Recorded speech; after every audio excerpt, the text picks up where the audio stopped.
đại diện ba គ្រាន់តែឃើញក្បាលវីដេអូញ័រសាច់ធ្វើបាត់ហើយបងប្អូនមិនញ័រសាច់អេបងប្អូនញ័រសាច់បានលុយព្រោះជាងនាំឃើញអាចេះដឹងអាលុយលើគោកទៀតហើយអញ្ចឹងម៉ូតូបងប្រុសគូជិះគឺខ្សុលតែម្ដងហើយលឺសូររៀងរាវបន្តិចតែអញ្ចឹងបងប្រុសក៏បានយកមកដល់ផ្ទះខ្ញុំហើយគាត់ក៏បានប្រាប់ខ្ញុំថាជាងឯងមើលតិចមើលម៉ូតូខ្ញុំវាខូចអីទៀតហើយព្រោះថាម៉ូតូគាត់ទៅពុះម៉ាស៊ីនហើយអស់$300ជាងតែគាត់ជិះបាន5-6ខែទៅហើយស្រាប់តែមកឥឡូវរាវទៀតហើយអញ្ចឹងខ្ញុំអត់មាននិយាយច្រើនទេខ្ញុំថាបើឯងរើលើកមុនគឺជាលើកមុនតែរើលើកនេះគឺបានលុយខ្ញុំហើយខ្ញុំសូមអត់និយាយពាក់ព័ន្ធជាមួយនឹងជាងមុនទេថាគាត់ធ្វើអីខ្លះដូរអីខ្លះហើយអស់លុយទៅដល់300ជាងកុំឲ្យថាខ្ញុំប៉ុននិយាយប៉ះពាល់ទៅដល់ជាងគ្នាឯងពេករឿងខ្លាំងលាក់បានត្រូវលាក់ទៅទុកមុខមាត់ឲ្យជាងគ្នាឯងផងយើងរកស៊ីដូចគ្នាមុខរបរដូចគ្នាផ្លូវដើរតែមួយគ្នាទេតែសូមកុំជន់គ្នាកុំបង្អាប់គ្នាដោយសារតែចង់បានល្អតែខ្លួនឯងនោះទោះជាយើងលើកហេតុផលប្រាប់ម្ចាស់ម៉ូតូគេក៏ដោយមានបណ្ណានិយាយប៉ុណ្ណឹងទៅកុំបលឹះតែក៏បងប្អូនជាងយើងខ្លះកុំឲ្យតែបានធ្វើពីក្រោយគេម្ដងនិយាយពីប្រអាប់ជាងមុន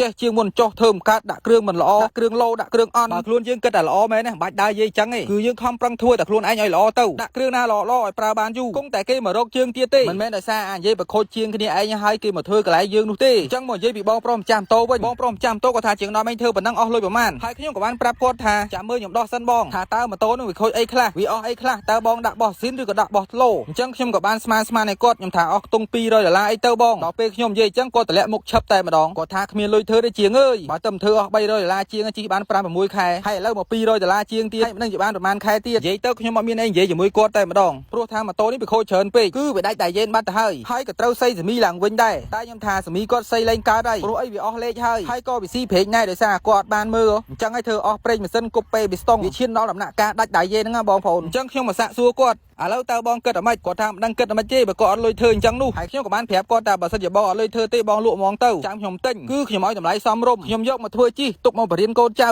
ដើម្បីឲ្យកូនជាងគាត់បានរៀនក៏បានឆាប់ចេះនិងឆាប់ចាំឆាប់ចេញទៅបើកអញ្ចឹងខ្ញុំក៏បានចរចាតម្លៃជាមួយគាត់ចំនួន2ថ្ងៃទម្រាំតែចរចាគ្នាត្រូវព្រោះតែគាត់ចង់បានថ្លៃហើយជាងនាំចង់បានថោកអញ្ចឹងឯងបានតែចរចាគ្នារៀងយូរបន្តិចអញ្ចឹងម្ចាស់គាត់ក៏បានព្រមលក់ឲ្យខ្ញុំក្នុងតម្លៃចុចទៀត